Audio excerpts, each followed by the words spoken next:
So Barnacle Bear, yeah, he lives on this island in the middle of the lake, and he's a crusty old salty soul, and he wears a sweater. Yeah, I think it's right. In the Game Boy Advance version, they redesigned all the bears, some of them a bit severely. I think in the remake, he's dressed as a proper pirate. Is he? Oh, yeah, he is. Well, you know, bears are allowed to have more than one set of clothes. I think it's just cosplaying, isn't it? Well, I think he just changes his clothes, because I think he probably spilled some sangria or whatever. Or some semen. Well, I wasn't going to say that, but...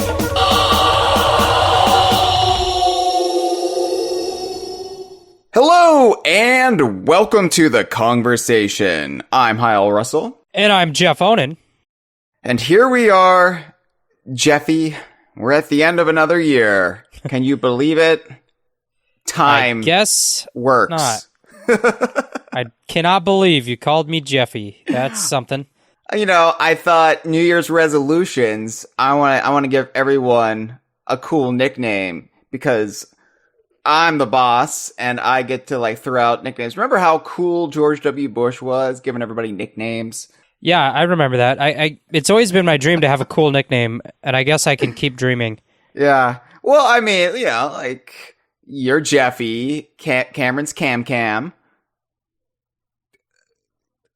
and the rest. I don't know. I'll think of them later. All right, it's not quite 2020 yet, but I'm optimistic, Jeffy. I'm optimistic about 2020.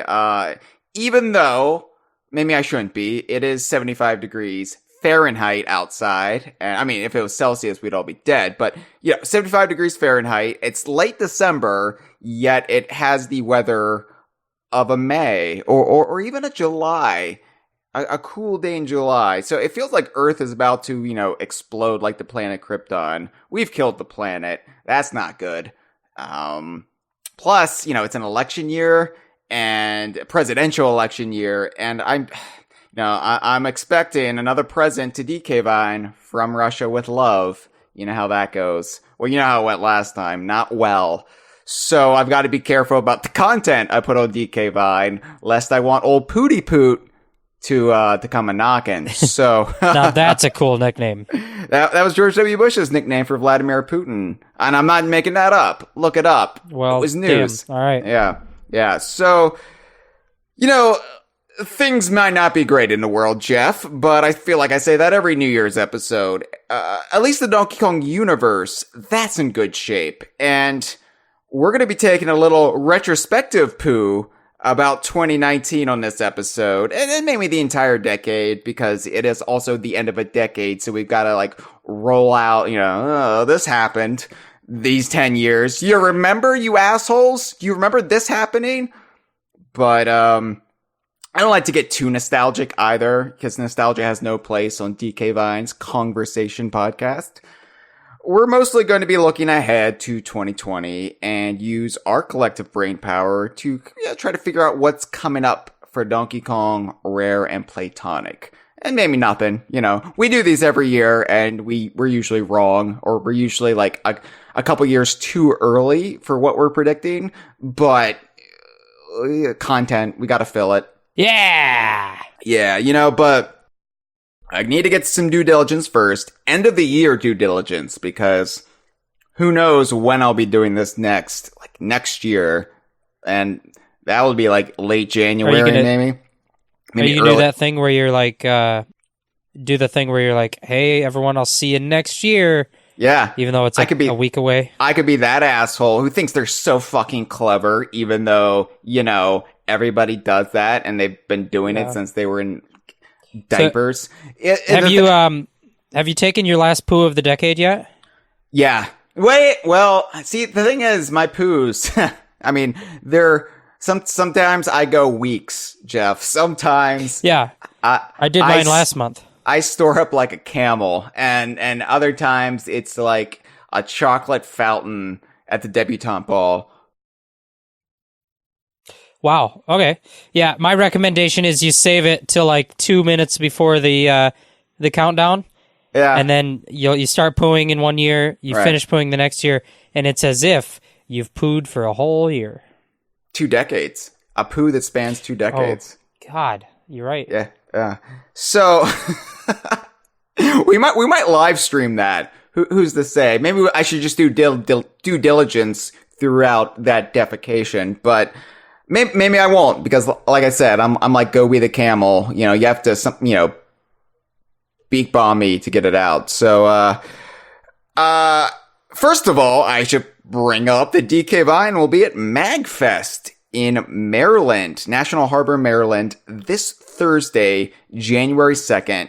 Cameron and I, Cam and me, will be doing a panel on DK Vine and the Donkey Kong universe at 4 p.m.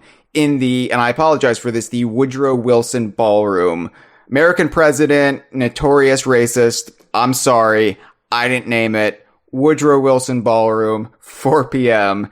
At Magfest. So this is exciting. This is the very first time DK Vine's ever hosted a convention panel. So we're going to be talking about the Donkey Kong universe. It's going to be a fun, silly look at how this concept has endured for, 25 years, but 20 years as an acknowledged concept being beaten into people's heads by me and my cohorts. So check that out. That will be January 2nd, Thursday at 4 p.m. So if you find yourself at MagFest, I will be hurt if you don't check us out, because I've looked at the schedule and we're kind of the best thing going that hour. No offense to everyone else. But also David Wise and Kev Bayless will be there as well. Not on our panel, but they'll be performing as part of the David Wise 5 later that night at 11:30. They're going to be performing Donkey Kong Country songs. And I'm going to be checking that out, as will Cameron. So, it's going to be a day full of activities at MagFest that are relevant to, your interest if you like this nonsense. So, yeah, I'm a little nervous. I'm a little nervous about that, Jeff. Never done a convention panel. Fine. Just take drugs. The thing is, with the conversation, I don't have to see my audience judging me. With this, I'm going to see prying eyes on me. And, I'll have to do a lot of drugs, basically, which, hopefully won't cause those poos to come out. I don't need to poo on stage, Jeff, is what I'm saying. You don't need to, but sometimes you can't help what happens. And I'll pray for you. Thank you. Your prayers mean everything. So, season 7 of The Kongversation, it's winding down. This is the last entry in this completely superficial season numbering, which is just by year. But we still haven't recorded the Mario Golf Game Boy Color episode, and I apologize for that. Well, the president of Nintendo, Shintaro Furukawa, should apologize for that. But I'll try to figure out something in season 8. I will try to get a good co-host to do it. Like a big name that will excite people, like, I don't know, Harrison Ford. People like Harrison Ford, right? So, he hasn't, done anything to, get canceled yet, right? Nope. No, okay. Besides being in the new Star Wars movie, Indiana Jones 4. Yeah, I guess people didn't like that one either. I didn't like that one either. And it's not, even with, the benefit of me being more open-minded about, pop culture and being like, oh, I'm not going to just hate this to hate this, or because I have such impossibly high standards. Nah, that movie sucked. That was just awful. So probably cancel him from the episode. Yeah, he deserves it. Yeah. Sorry, Harrison Ford, your career is done. So we'll get somebody, somebody else, Shia LaBeouf. He swang with monkeys in that movie, so he knows about Donkey Kong. But I should point out, since we're getting ready to shift into season 8, nobody's found the missing episode of The Kongversation season 6 yet, Jeff. And I really thought, it was a pretty simple mystery. And I thought people would find it early in season 7, or even before season 7 began. Nobody's found it yet, and I think people are pretty demoralized. But I'm not going to give you any clues. Let it be a mystery that hangs over us for as long as it takes. I want it to be this decade's DB Cooper, or like where's Jimmy Hoffa buried, or what is a Sasquatch? I want it to be one of those, and I want people to whisper about it. It's your Lindbergh baby. Yeah, well, yeah. It's my abducted, murdered baby. But Charles Lindbergh was a racist too, and I'm not saying his baby deserved anything that happened to it, but his baby probably would have been a racist when it grew up, or could have rebelled, but his and then said, "Here's two things I hate, Dad, and that's racism and airplanes." Could have happened. We'll never know. That's a really inspiring little thought for us to take with us. Put that in your back pocket. Yeah, if I ever invent a time machine, because you know me, always tinkering in the garage. If I ever invent a time machine, I'm going to go back and save the Lindbergh baby just to see what happens. Just to see. Yeah. It could be, that could be good. I won't disrupt the past. I'll bring the baby into the future. So and I'll just leave chicken bones in its place so they still think it's dead. But then I'll raise the Lindbergh baby and be like, so what do you think about your father?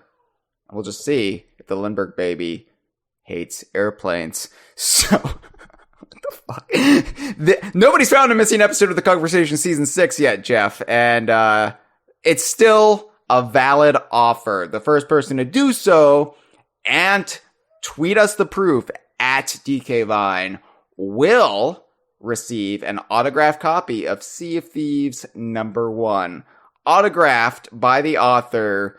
And I've been saying the name wrong all this time. I thought it was Jeremy Whitley. It's Jeremy Whiteley. Is that right? Yeah, you were wrong, and that's the correct way. Well, maybe my mispronunciation was discouraging people because they're like, I know Sea of Thieves #1 by Jeremy Whiteley. I don't know what the Sea of Thieves #1 by Jeremy Whitley is, so I have no interest in this mystery. I won't solve it, but now they know, and they're going to be motivated in 2020.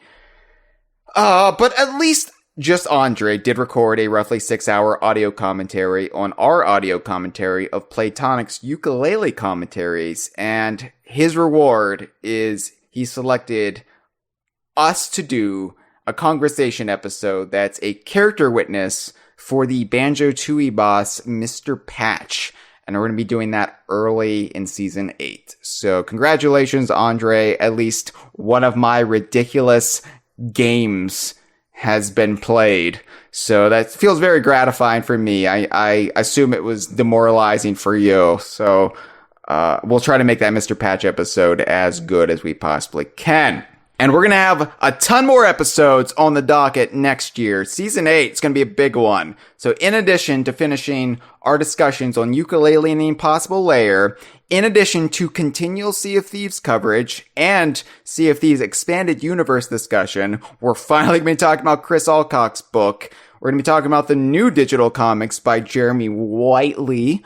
And we're going to be talking about the tabletop RPG that just came out. It's sitting over here in the corner in my office. I'm not going to look at it until after Magfest because I don't need distractions right now. But yeah, we got a lot to talk about there. And then we're finally going to be getting around to that Mario plus Rabbids Kingdom Battle episode that I've been long promising. We'll have more Destination DKU episodes and celebrations for the 20th anniversaries of Banjo-Tooie and why not Donkey Kong Country Game Boy Color. And I'm not going to try to get the Nintendo president to sit in on that one, but, I'm excited to talk about Donkey Kong Country, Game Boy Color. So, we'll also have more high-profile interviews along the way. So, got some exciting things lined up. So, stay tuned and tell your friends they need to start listening to DK Vine's Kongversation.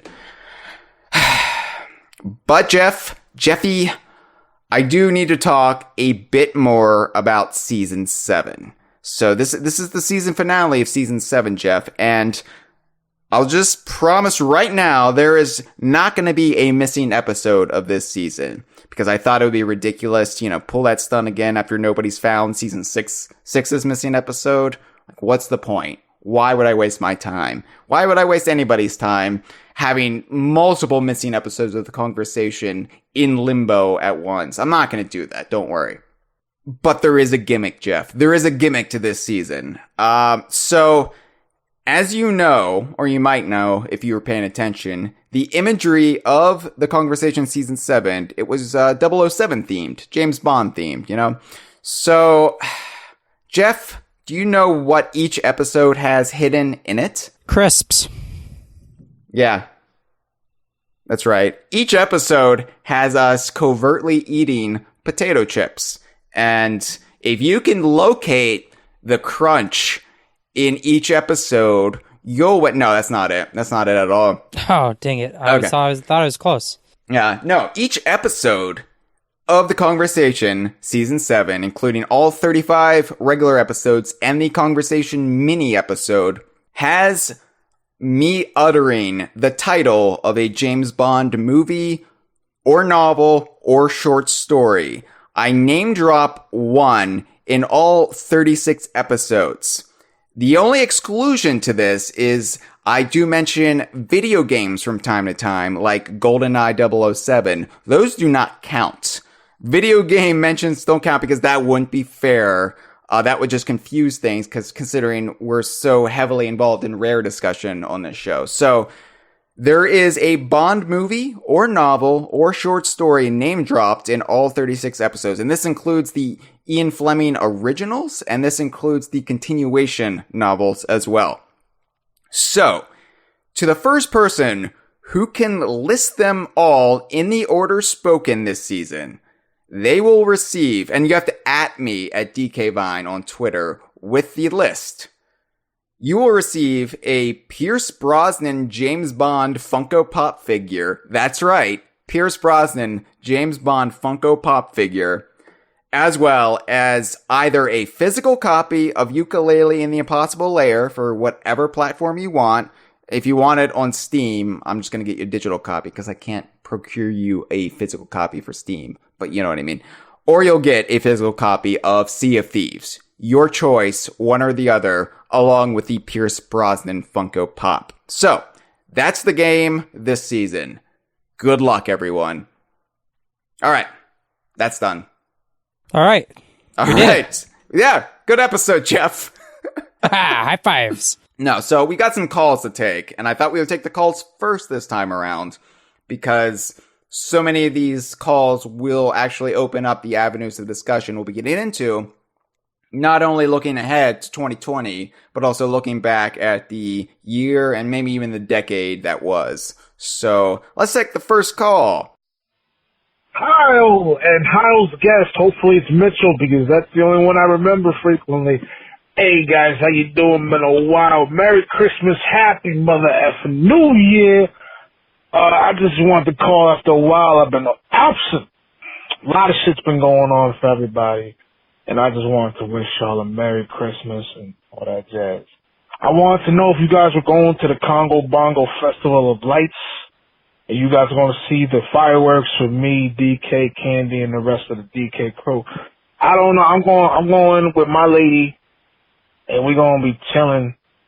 The dude, I just want to know if you guys are coming. If you were coming to the festival.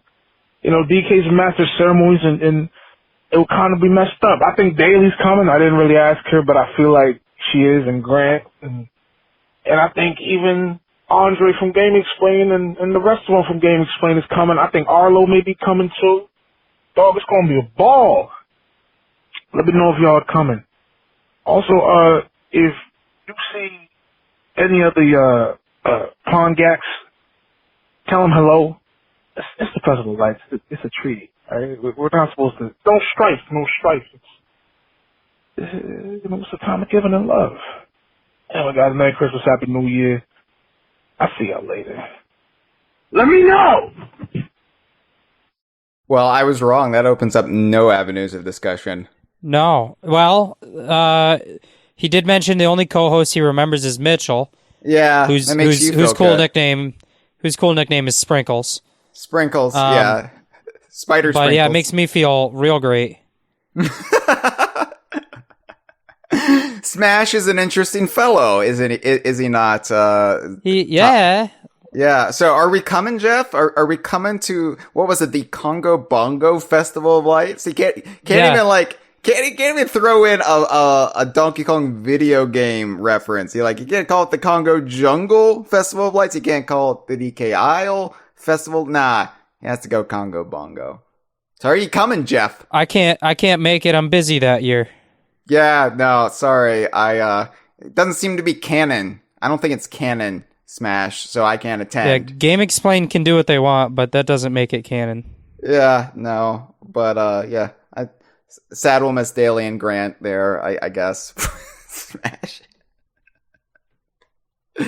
Thanks for the call. All right, so we got more calls, Jeff, and the next caller is is 1 time, 2 time, 3 times the caller. So they called in 3 times. It's one of those where they they reached the limit and they're like, more. I need more. So they that's not obnoxious at all. It allows me to sit back and play with myself for roughly 5 minutes. So we're gonna be playing these back to back to back, and I'm going to be pleasuring myself because, Jeff, one of my New Year's resolutions is to bring more pleasure to my life. I work too hard, so I need to play hard too. Wink. Hey, Hyle. Hold on a second. I'm trying to see who you were hosting with. Jeff. Hey, Hyle, and hey, Jeff. It's Jebaha here. I may sound tired because I just woke up. I forgot what I was going to say. Oh, so the New Year's forecast is here. It's only 2 days until it's a new decade, new year. But I wanted to just mention a quick reflection on 2019 real fast. So although it was way later in the year, this was the year that I finally played Sea of Thieves. Easily one of my favorite games that I've played this year, even though it came out last year. I played it right around the time the anniversary update came out. And, yeah, just a great game, something I've played quite a bit now, and I'm looking forward to playing some more of it as updates come out and as new things are available for it. Hopefully I don't run out of time so I don't have to call you back, but, yeah, my forecast for the new year, I think a new Donkey Kong game will be announced. Or at least that's what I hope. That's what we always hope, but, I feel like, this one wrote a little bit of something. So we might get a little something. I don't know if it'll be a Donkey Kong Country game, but I feel like, something is in the works. As far as Rare goes, I'm looking forward to seeing more of Everwild. Looking forward to seeing more of what's going on there. Looking forward to more Sea of Thieves content. Playtonic? I'm not really sure. I think I'm about to run out of time. Oh, well. Apparently I'm not. But, yeah, I'm really looking forward to, whatever Playtonic is doing. I really loved, Impossible Lair. Yeah, I guess there's another thing I should have mentioned about 2019. Yooka-Laylee and the Impossible Lair is, fantastic. I'm really happy with, how that game came out. It's, easily in my top 5 for the year. But, hey there, Jebaha again. Sorry about that.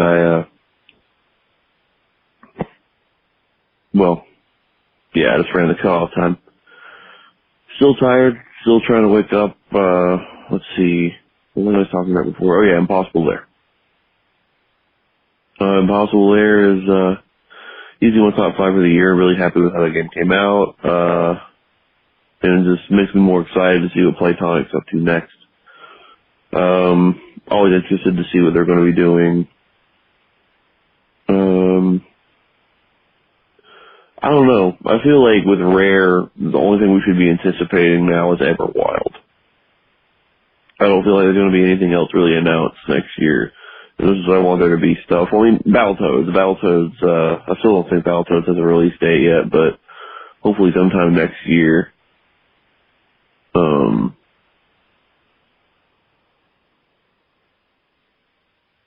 don't really know what else to look forward to. I don't know. It was a good year for Rare fans, and I feel like there's always going to be stuff for us to get excited about, and I'm always going to be excited to hear about your guys' take on all of it. So,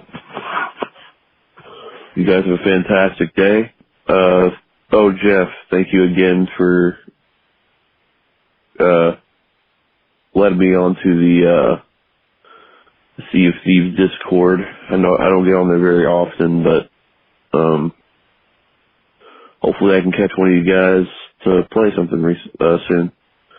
Alright, I'm going to try and get up or possibly go back to sleep. I don't know. Have a fantastic day. Hey, it's Jebaha one more time. I'm a little bit more awake now. I'm a little bit more attentive. So, I do have one more 2020 wish or forecast. The Kongversation will release the Mario and Rabbids Kingdom Battle episode.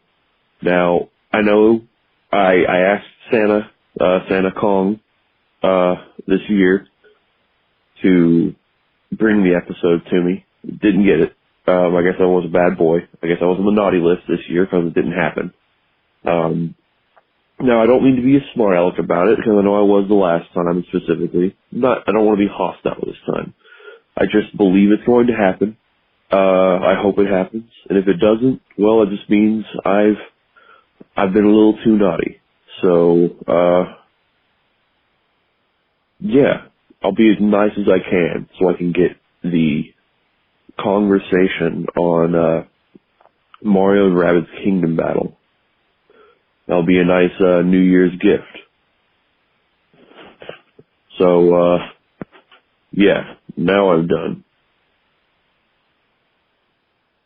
Bye. Thank you for the calls, Jabaha. Did he just, wake up, call into the DK Vine hotline, and then fall back asleep again? I don't know. I think he's doing his best job of trying to put me to sleep. That call, those calls were exhausting. And I think he got, the notification that, we're recording the conversation tonight. I have to call into the DK Vine hotline. And he just, instinctively, hit the number, which he has, programmed into his phone. And then he just, his head hit the pillow immediately afterward. Yeah, that was, holy shit. I want to go to bed now. Just because I have sympathy, Sleepy, from that. Thank you, though, Jebaha. We'll be getting into some of the stuff you discussed, but I promise we will do the Mario plus Rabbids episode at long last. Oft delayed, but it will be happening in Season 8. And yeah, Jeff, we got a convert to Sea of Thieves. We actually did it. Oh, yeah. No, there's dozens of us. Yeah. And DK Vine, there's dozens of us. Yeah, it's Sea of Thieves is doing very well for itself, but in the inner sphere of the DK Vine community, it's a big win whenever we can convince someone, hey, yeah, there's no googly-eyed oranges in this game, but you need to play it anyway. Yeah, and we'll be talking about that a little bit later on, but it had a really good 2019. Sea of Thieves did, and obviously, I'm biased. I'm running a Sea of Thieves blog because I'm a huge Sea of Thieves fan. But it's only getting bigger. It's only getting better. It's one of those games that just never stops, never stopping. So, that's gonna have a good 2020 as well. We'll get into all of that. It's all coming. Stay tuned. Yeah, it's coming. Hope you got some rest, Jebaha. Thanks for the calls. And here's one more call from someone else. Hello, Kongversation, and hello to those listening to the 2020 podcast for predictions in 2020. I am Kevin Bolger. Bolger is also known as Gothic Teddy Garden for my predictions today. Donkey Kong.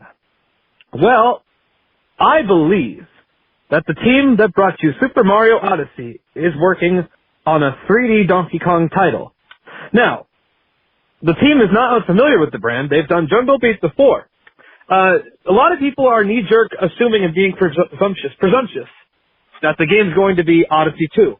Now, Odyssey 2 is a very likely possibility, but I don't know. I mean, people think because there was no DLC, like there was only Luigi's Balloon World and Odyssey, that means Odyssey's getting a sequel. Or that because Breath of the Wild 2 happened, but Breath of the Wild, that was supposed to be a Wii U game, so there's already so much Mario on the Switch that I feel like those games will start cannibalizing themselves in sales pretty soon. They have so much to offer for Mario, and they've got that big theme park coming, the big Universal Park. That, and I think the push from Miyamoto, who's probably the biggest advocate for Donkey Kong right now, he's not going to let his baby die. I believe that if he asked EPD to do a new 3D Donkey Kong game, they would not say no to him. So we'll see. I mean, I think personally, we know that there's a 3D action-adventure game in development that's currently going through and should be ready to be tested by E3. I'm calling it now. That's 3D Donkey Kong. Rare, who knows? I mean, they've worked with Nintendo before. I think there could be more to come from them. Well, I don't know. We'll have to see. It could be Rare Replay Switch, Diddy Kong Racing 2, Playtonic, maybe a spin-off. I liked Impossible Layer, and I like the first Yooka-Laylee a lot. I like them both. They're like fantastic. Rare, Playtonic, Nintendo. We look forward to seeing what you got in 2020. But I think that's what's happening. EPD's making 3D Donkey Kong. What are your thoughts on that? Please let me know, and I'll wish you all a very, very good day. Well, I do wish you all a very good new year. Thanks, guys. Have a good one. May the force be with you. Always. Well, Kevin was the exact opposite there. He had done his morning cocaine, apparently, and brought all the energy to that call. Thank you, Kevin. And his Donkey Kong theory, that's a popular one among certain circles right now. Is it really? Okay. Yeah, that makes no sense. I would not be surprised to see a new Donkey Kong game. I never will be surprised, because I always think that at somewhere in the background there's somebody somewhere working on a Donkey Kong game, and it just takes us a long time to see it. Yeah. So whenever they reveal it, it will be like, whoa, there it is. It's never really a shock. If it is the team behind Mario Odyssey, I will be shocked. That I'm less certain of, less confident in. I think, they did Jungle Beat, that's true, but they've done nothing but Mario since then, and Captain Toad, but Mario franchise properties. And I just don't see it. I don't know. If they do it, I think it'll be cool. I don't really think their take on Donkey Kong will be a definitive take. I think it will be... I don't want to say they can't capture Donkey Kong in the way I'd like it to be done, but I think they'll be a little bit farther off from what Retro was able to do, and I think even Retro didn't really capture what I like out of Donkey Kong, and so it'll just be an even further degree removed from Rare's interpretation of Donkey Kong, but we'll see. I would really personally, I'd like to see Next Level Games, who did the Luigi's Mansion 3 and Luigi's Mansion 2, I'd like to see them do a Donkey Kong game, but if they do, we won't see it at this E3 because they just came out with Luigi's Mansion 3, so we'll see. What do you think? Yeah, well, you've been beating that bongo drum for a while now, Next Level. You know what? I'm going to table what I think about Donkey Kong and the future Donkey Kong until the end of the episode. Well, fine. All right. We're going to stick to a schedule now, apparently. Schedule. Yeah, we got to stick to the schedule. So, 2019, first of all, Jeff, I know everybody's like, fuck 2019, it's dead.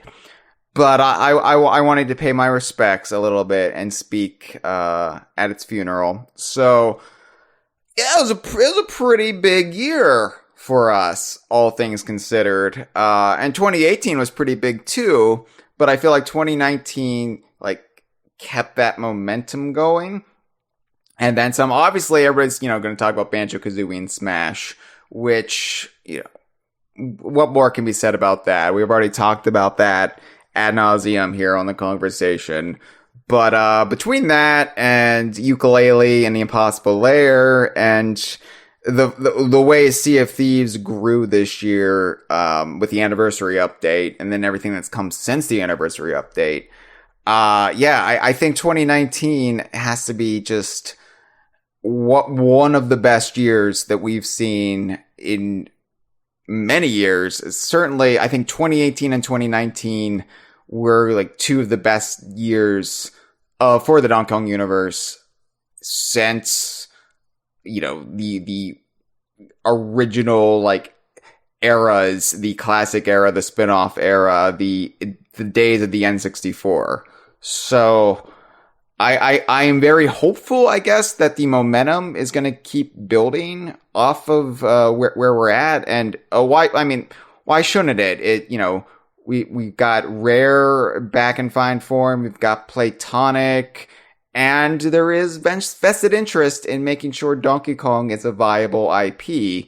Although I'm not sure when we'll be seeing the fruits of that. But what do you think about 2019 as a whole? Are you satisfied with where we're at as a fandom, or are you? Yeah, we're just talking DKU related, right? Not our personal lives. No, we're not talking about. Oh, world in that affairs. case, it was great. No, so 2019, excellent. We met up at E3 for the first time. 69'd each other, wined and dined and 69'd and all that good stuff. And then, thanks for the wine, by the way. That was excellent wine. It was excellent wine. Yeah. I like the wine first because it numbs my mouth, makes it easier to 69 you. But what else? So I'd never been to E3 before. You obviously have. I got to meet a lot of people from Rare that I was excited to meet. I got to meet you and other people from our DK Vine family, which was exciting to have happen. But we got that Banjo and Sprinkles and Cam and the rest. And Banjo and Smash. I mean, how do you top that? That trailer, just that acknowledgement of the Donkey and Diddy, and Banjo-Kazooie, these long lost friends, this acknowledgement of our shared universe in that Best Friends trailer. Just an amazing moment for this fandom this year in 2019. And then, of course, getting Yooka-Laylee in the Impossible Lair, which is probably, well, I don't want to make claims. I don't want to piss anyone off. It's the best 2D platformer in the DKU this year. Controversial statement there, Jeff. I know. Slow down. The thing is, that is one of my favorite games of the decade, which is saying a lot because we're now at the end of the decade. The fact that game could come out and shoot right up to the top of all of our lists is just astounding. It's such a good game. And then, of course, Sea of Thieves is my game of the decade, and game. It is my favorite game of all time. So with all of that, happening, so much of that going on in 2019, it's been a really great year for that. But it also just kind of gets you excited for what comes next, because so much of it is, it gets you excited about what more could come. Banjo and Smash is amazing, but it gets you excited thinking, well, what would a new Banjo be like? And then play, Yooka-Laylee in the Impossible Lair is such an amazing game, but it also just gets you excited about Playtonic Games as a development studio, and what are they going to do in the future? They're just, there's more to come from them. Sea of Thieves is an ongoing thing. 2019 was great for that, but we just expect and know that 2020 we'll just keep the train rolling. And then, of course, if they're working on Everwild over at Rare, and who knows what else is going on. So, yeah, I think 2019 has been amazing, but what it also has done is kept me looking at the horizon, kept my appetite wet. It's getting me wet, Hyle. I'm all wet. And I'm familiar with that after the yeah. whining and the dining was done. So, here's to a wet 2020. That's what I'm thinking about 2019. Yeah, you talked about, Sea of Thieves is your game of the decade, and, Impossible Lair was way up there as well. And, I just did the top 25 DKU games of the 2010s. And, somewhat controversially, Sea of Thieves was at the top of that list. Impossible Lair, I think, finished third with a caveat that it might even be second, but it's just too new for me to accurately, judge it compared to Tropical Freeze. But when you look at the top 5, 3 out of the top 5 of that list were from the last 2 years. So you think about, how this past decade has shaked out, and it's really towards the end of the decade that we've really been getting just this top shelf, amazing game after amazing game from different developers. And some of the best games ever seen in the Donkey Kong universe. The exception to that is Donkey Kong, because the last brand new Donkey Kong exclusive game was in 2014. So it's been almost 6 years since Tropical Freeze's original release. And I know we got Tropical Freeze for the Switch with new funky mode, and we got Donkey Kong Adventure and Mario Plus Rabbids.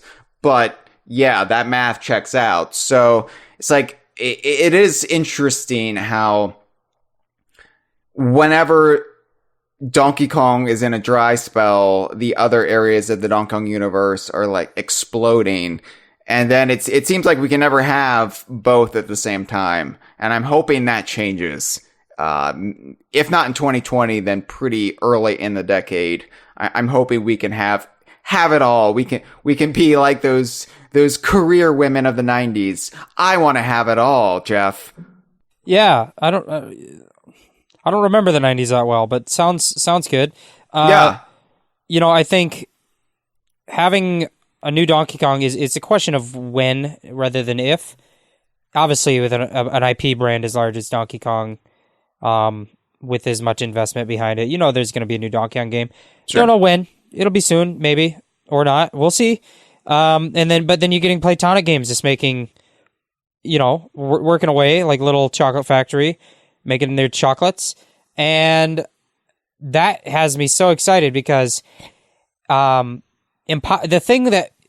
the greatest story of 2019 was that I didn't see Impossible Lair coming. The first game from Playtonic, the original Yooka-Laylee, that game was a long in development and kind of known about, but because they announced that they're going to do it, and then they did a Kickstarter campaign to raise the funding, and then it was a couple years before they finished the game and put it out, and there was kind of a mixed reception to it. Whereas with Impossible Lair, it was kind of boom, here it is. And then a couple months later, you're playing it. It's you've sure. got your copy. And not only that, but it's just exceptional. The original Yooka-Laylee, I like a lot, but this game was more it reached a high bar of critical acclaim that the first game didn't reach, and it just came out of nowhere.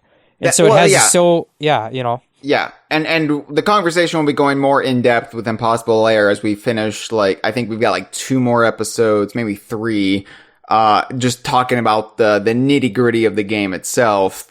Kind of got sidetracked towards the end of season 7 with all these fucking interviews. Cause it's I want to talk about Yooka-Laylee, but god damn it, I have this asshole Chris Sutherland on the show now. How am I supposed to talk about this game Yooka-Laylee? And the Impossible Lair. But, we'll be getting into that early season 8. But I will say about Impossible Lair, what your point about it coming out of nowhere and then seeing an immediate release. Yeah, that really took me back to the 90s where a game was announced in the summer and then it would release in the autumn. And then that would be the extent of the pre-release cycle. It's like a game that comes out of nowhere that you're not necessarily anticipating, surprises you, it's released, and is exquisite. It's exceptional.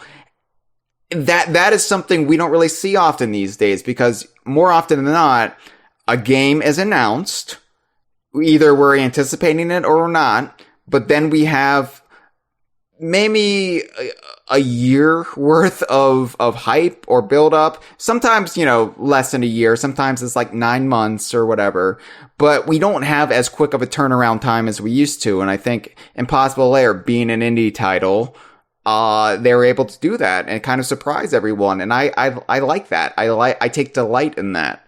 And it really did bring me back to my childhood where, hey, I'm not looking forward to Diddy Kong Racing, because why? What's Diddy Kong Racing? What do you mean Diddy Kong Racing? Oh, hey, I'm playing Diddy Kong Racing. This game is great. So, yeah, you pair that to something like the original Yooka-Laylee or Sea of Thieves, where there's, several years of hype, and then you get like the deflation of a mixed response upon release, where like I'm enjoying this, but you kind of get brought down by all the negative press and the echo chamber, and I try to shield that out. If I really enjoy something, I'm not going to let that bother me, but it's kind of hard when you run DK Vine to kind of shield yourself from it. So to have a game that's like critically lauded right out of the gate, that's pretty cool. And I think it really showed that Playtonic is capable of making a 5-star classic. And I think it like calmed people's fears about what Playtonic is capable of, and really makes us look forward to what the future has in store for them. But I will say about Impossible Lair, I wish it didn't fly under the radar as much as it did. I think it's a shame. And I want to get more people playing it. Yeah, but I think it's a dark horse. It will continue to kind of build momentum. Sure. Because it's kind of a word of mouth game right now, and the word of mouth around it is so positive that people are champions for that game. People are, advocates for it, and I think that will snowball into gradual renewed interest or continued interest, even though it didn't exactly set the charts on fire when it first released. The word of mouth around it, that will be a game that will perennially kind of maintain a sort of presence, I think. Yeah. On the flip side, sorry, go ahead. No, I was just going to say, I think, unfortunately, the marketing was confused. Not Playtonic's fault, but it was confused. People were confused by what it was, if they even heard about it at all. And unless you were like already in the realm of I follow Playtonic, or I'm in this fandom, this community, then people didn't hear about it, and that's a shame. Or they thought it was like DLC for the original Yooka-Laylee, because that's apparently something still hanging in the air. We don't know if that's coming or not, but we know they're like going back and they're like adding more to the game. So I think a lot of people just thought Impossible Lair, oh, that's a new level in the original Yooka-Laylee. And they didn't even bother to watch the trailer, where it clearly isn't that. But yeah, you're right. Like in this age of just downloading titles, on a whim, more and more people can check it out. It has no bearing if it's still on store shelves. They're going to be able to check it out whenever they want, and word of mouth is continually positive. So I only see good things in that game's future, and I'm certainly going to be an advocate for it in 2020. So I'm not going to shut up about it, just like I didn't shut up about Sea of Thieves. So right. Well, and on that topic, 2019 really was Sea of Thieves' year. 2018 the game came out, Sea of Thieves, and for people who were already sold on the concept, it was an amazing, game upon release, but it did have a pretty mixed reception, critically, and it had a certain, narrative around it at that point, and they had spent a lot of time. I got a joke for you. Oh, Hit me with a joke, Kyle. I want to hear it. I want to laugh. They should have called it No Man's Sea. Oh, my sides are hurting. It's because there's no content, right? Okay. Anyway. I deflated you like a balloon. Yeah, you could feel that. But as much work as they put into the game in 2018, which was substantial, and as much as you and I, who were already sold on the concept, had some of our greatest gaming memories together in that game in 2018, it really was 2019, the year when the tide began to turn, kind of the scales. It's an ocean metaphor, because their boats, the scales tipped. They just kept adding bit by bit and chipping away at the criticisms and responding to feedback in such a flexible manner and being so open with their fan base.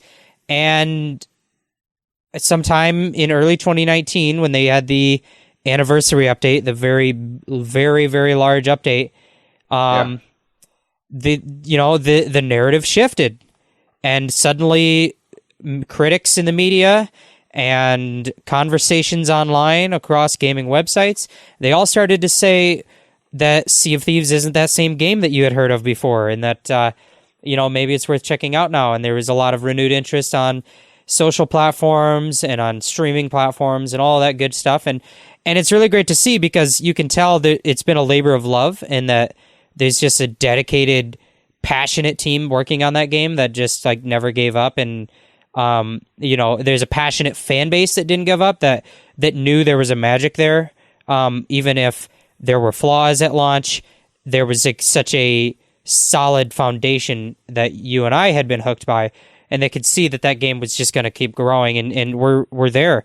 And it's not slowed down either. That's the crazy part. Is I say we're there, we're at some arbitrary point of success and acknowledgement, and yet it has not slowed down at all. They're just continuing to bolster and boost that game, like a rising tide in the ocean. Ship metaphors, and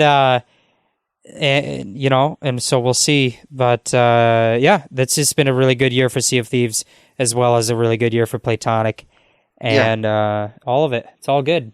No, Sea of Thieves is like dirty men with swords on the ocean. Oh, that's not really a metaphor. That's just describing the game. It's okay. So the thing about Sea of Thieves, I think, was I got to, see the game, play the game, couple weeks before E3 2016. And I also got to be privy to a lot of the plans for the game and the concepts for the game. And so I kind of saw a bigger picture when I was there, and I was like, this is amazing. This is exactly what I wanted. And the rest of the world didn't get to see that bigger picture. And of course, if you really followed the development of the game, you were kind of in on it if you were part of the technical alpha or whatever. But I think at launch, that bigger picture had not been reached. I think where the game is now is the game that I saw in 2016 in concepts and discussions and knowing where they wanted to take it. They finally have all that content added. They just released it before all that content was ready to go. And yeah, I mean, they've added a full-fledged, adventure, a narrative, There is 20-hour single player, a 20-hour story crafted, authored narrative campaign that you can share with your friends or play alone. Yeah, and now they're releasing, and we're going to be doing an episode about it coming up soon, but they're now adding basically a second season of Tall Tales, and they're releasing those episodically. So like that is something new. That is like a new form of storytelling that we haven't really experienced yet. And I guess we would have if Conker's Big Reunion had panned out. But it's exciting. And this is the year it became DKU, thanks to a couple of different tricks. But we found out that Greg Mayles is sailing as Captain Black Eye. That was confirmed to us, by the way, by one Christopher Alcock. And he has been adding to the lore of the game, and he's worked in some references, not just to like games like the Pendragon series, but also, we've got the Glimmer constellation in there. We've got references to like almost every Rare franchise at this point, or every Rare franchise will be referenced in the very foreseeable future. So Sea of Thieves has kind of become this omni prequel to nearly all of Rare, Donkey Kong included. It's kind of ridiculous. But yeah, I mean, we could go on and on about how much the game has added in 2019, but really, like, it's almost to its detriment at this point, because the thing we complain about more often than not is there's too much to do, and I want to do this other thing, but we've got to focus on this thing, and there's almost too much content now to juggle. So, the complete opposite problem from March of 2018. But yeah, I'm just very happy with where we're at. We've got Banjo and Kazooie and Smash, K. Rool and Smash. It's like, that's old news. Like, what the fuck? What world do we live in that K. Rool's return is like, oh yeah, what else you got? We're in a really good place as a community, as a fandom. And I know, like, people want a new Donkey Kong game, but really, there is Donkey Kong content out there right now, and we've got every, like, area kind of being scratched right now of our rashy body. It's all being taken care of. Yeah, you want a new Banjo-Kazooie game. I understand that, but 6 months ago, you got Banjo-Kazooie and Smash Brothers. Take a deep breath. Enjoy this moment. We don't have to have everything all at once. Just savor what we get when we get it, because we're getting so much right now. And, stop complaining. Yeah, quit it. Quit it. All right. So let's talk about 2020, Jeff. Let's talk about what's ahead. Do you think they're going to make new games? I think games are done. I think... I was thinking they might have finished. Yeah, I think I think Everwild is going to be a series of freeze-dried astronaut food. It's going to be like a sensation they're going to mail to you. Like, they're going to tell a story through taste. Like dried apricots, freeze-dried apricots. Everwild. No, video games are still going to be around. So let's go down the list here. Let's start with Playtonic, because here's the thing. Playtonic just released the game in October. So ordinarily I'd be like, well, it's way too early to be talking about Playtonic. But I don't think it is. And I'll tell you why. They've hired Ed Bryan, Jeff. And Ed Bryan, of course. The Ed Bryan. The Bryan, if you jam it all together. The Bryan. And, of course, Ed Bryan, a famous artist who worked at Rare, joined with Project Dream, that became Banjo-Kazooie. The guy who created Mumbo Jumbo, the Jinjos. He really likes Minjella. Minjella Winky Bunyan. Yeah, they hired him. So the fact that they brought on a new artist says to me they need more art. So they're definitely working on their next project, right? So a lot of speculation. Or projects, because I couldn't help but notice that when we had done the interview with Gavin Price a couple months ago, I stalked him up on LinkedIn.com, and on his LinkedIn.com profile, it said something in there along the lines of he's working on their Playtonic Games project number 2, project number 3, and project number 4, and even project number 5, which he always thought was going to be project number 1. something. See, he said something along those lines. So it tells me, not necessarily to expect game after game, like annual releases or anything like that, but they do have a wider plan for some games, sequels and spin-offs and who knows what else. So I think that they've got their fingers in more than one cookie jar at the moment. I would wager, and like if their fingers were like octopus tentacles, and they could reach several cookie jars, and they're just tentacling about in the cookie jar closet when everyone's asleep. I thought you were gonna say they had their fingers in multiple pies, and I was just thinking about how those pies are gonna be gross now, and I'm not gonna want to have any slices of pie. I don't eat pie, and I'll tell you why, Hyle. Okay, tell me why. You have a pie, you bake it in an oven, and it's gonna be hot. And now the customary thing to do is to cool it down on a windowsill with the window open. And locally, there's a problem with pie thieves, vagabonds, and such passing through town, and they see a pie on a windowsill, and they take a pie, and they eat the pie. And then next thing I know, I'm out of pie. And I'm not just out of pie. Like, I had to pay for individual ingredients. I had to pay for pie crust and the filling and the sugar and all of such. And then there's the time investment. And it's just demoralizing the fifth or sixth time that you've had a pie stolen off of it being cooled in the windowsill where you put the pie to cool by a vagrant just wandering the streets. It's just, it's a lot of work. So instead I buy Nabisco brand snacks. They're already cooked. Something I'll like get. Cheese nips, Jeff. I like cheese its. I don't like cheese nips. I'm not some kind of fucking freak. Okay, see, cheese nips. Which one is the superior brand? Cheese nips or cheese it? Cheese Its is the original. It's in a red box. Cheese Nips comes in an orange box, and this is what I had to explain to my mother growing up as a kid. She'd come home, there was Cheese Nips on sale, and she bought 10 boxes or whatever, and she says, "You're always eating these small square crackers that look like this." And I'm like, "They do look like that, but that's not what they are. That's not Cheez-Its. Those are Cheese Nips, and now I have 10 boxes. I'm going to eat them for months. I don't even like Cheese Nips. They come in a red box. That's Cheez-Its. That's the real deal. That's what you got to buy."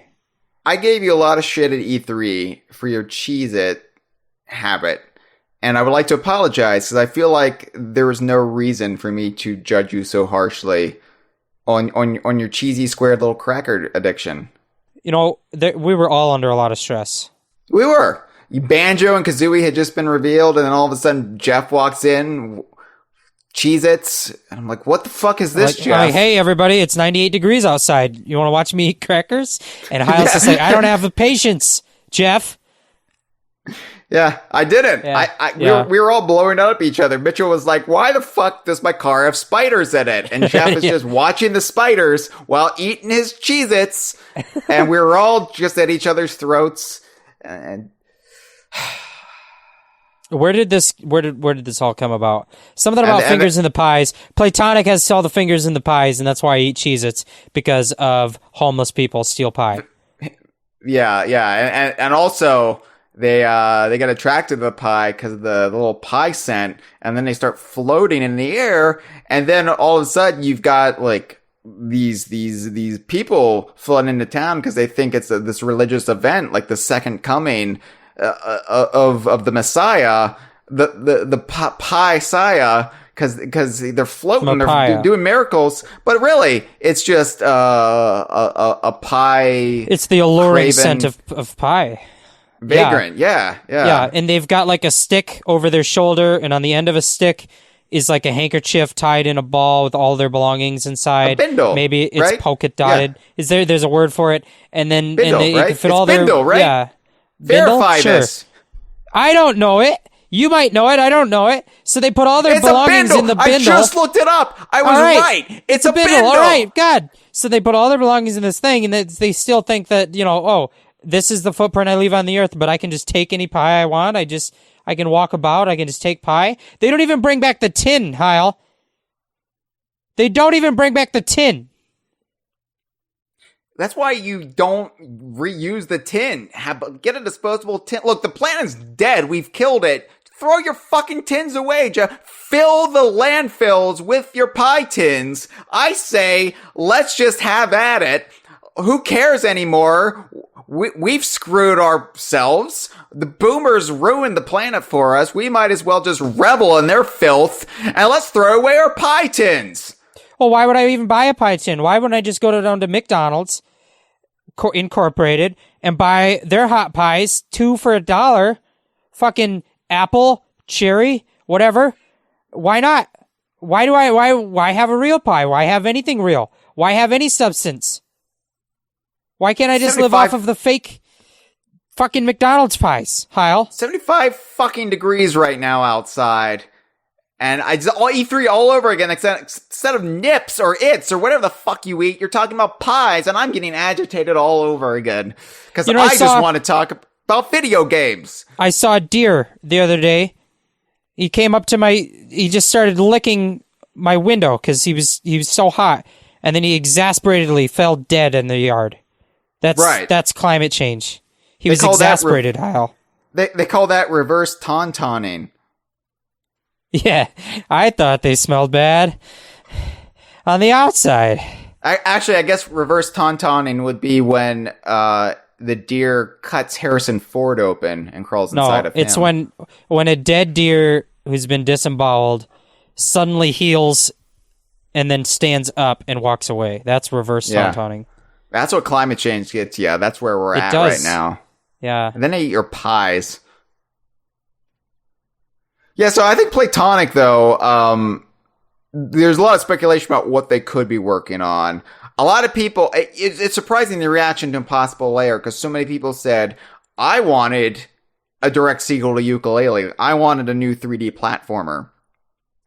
So, that's a possibility, but I think, none of us really expected Impossible Lair. Like, none of us really expected that the next Playtonic game was going to be a Yooka-Laylee 2D platformer. Well, of course, with the top-down overworld, too, we can't undersell that. But, so I think with Playtonic, especially if there is, like you said, if the LinkedIn is accurate, more than one project in the works, to expect some surprises. I think they're perfectly capable of handling any genre and giving it that, like, classic rare spin on it. So, I know a lot of people want a kart racer from them, especially since this decade did not procure us a new Diddy Kong racing game, as Kevin Callahan prophesied. So, I mean, that's the Playtonic game I would really be into. And we know, Gavin really likes Mario Kart, so it would be cool to see what they could do with the genre. And they certainly have enough characters at this point to fill out that roster. Well, I'll just say this, that if there are any people from Playtonic Games listening, hi Playtonic people, to please broaden your horizons and play Crash Team Racing Nitro Fueled, the remake of the classic Crash Team Racing, which itself was heavily inspired by Diddy Kong Racing. In my opinion, it is a Diddy Kong Racing leveled, styled level up from Diddy Kong Racing. Like, it is to Diddy Kong Racing what Diddy Kong Racing is to Mario Kart 64. That's what CTR was on the PlayStation 1. And they just did a remaster of it with online play and free. They gave out a free map every month and free skins, and they've done so many amazing quality of life updates to the genre that I think, and a lot of people in the DK Vine community are playing this game right now. Probably I can name a dozen of my closest friends that are playing this game right now. It's always a dozen with you. It's always about 1 dozen. It's about 1 dozen people. And anyway, point is, Mario Kart 8, great game. I know everyone at Playtonic is playing that. I think, take a look at the Crash Bandicoot racing game as well, if you're going to do a racing game, because that game is the cream of the crop right now in the genre. And, I not to say that I don't think it could very easily be one-upped, because it's just a remake of a game from 20 years ago that itself has a lot of good quality of life improvements over that game, but it's still at its core a 20-year-old game. I think Playtonic I like Mario Kart 8, but Mario Kart is not the game in the genre to look at. Pretty much every other kart racer besides Mario Kart has done more interesting stuff with Mario Kart's ideas than Mario Kart has at this point. Yeah. I'm just saying. Take a look around. There's a lot of good kart racers. Mario Kart 8 was the most solid Mario Kart in a long, long time. But as far as an innovator goes, Mario Kart has not been the most innovative entry in the genre for a long, long time. Yeah. Probably since Mario Kart 64. Yeah. So just please make a kart racer. I'd love it. But don't just don't only look at what Mario Kart has done, because there's been some really wacky cool ideas with the genre in the past 20 years that Mario Kart just ignores. Yeah. And my number one request, I just got to put it out there, is that you have the stats of your character or whatever, the stats of your kart combination tied to like an engine that you can swap out, and not tied to the character that you play as. Because my number one complaint with any of these kart racers, they're always like, oh, if you play as Donkey Kong, you're gonna suck because the stats determine everything. And it's like, but Crash Team Racing just made it in their newest update so that you can play as any character with any engine combination, and to create whatever stat combination you want with your favorite character. It basically turns the characters into nothing more than a cosmetic choice, which is great because it means I don't have to feel guilty about playing as my favorite character when they have like objectively the worst stats for gameplay purposes. I hate that in the newer Mario Karts, how like you're at a disadvantage if you play as your favorite character because of stats. But I kind of like that too, because then it gives me a reason to complain. Like trying to be Double Dash with Donkey and Diddy Kong, it was the equivalent of those people in the Middle Ages who would self-flagellate themselves, whip themselves. As like, oh look, I am basically invoking Jesus Christ getting marched to the cross. That's what playing Donkey Kong and Mario Kart is like for me. It's like I'm whipping myself and making bloody gashes all along my backside, which is my fetish. So, yeah, okay, yeah.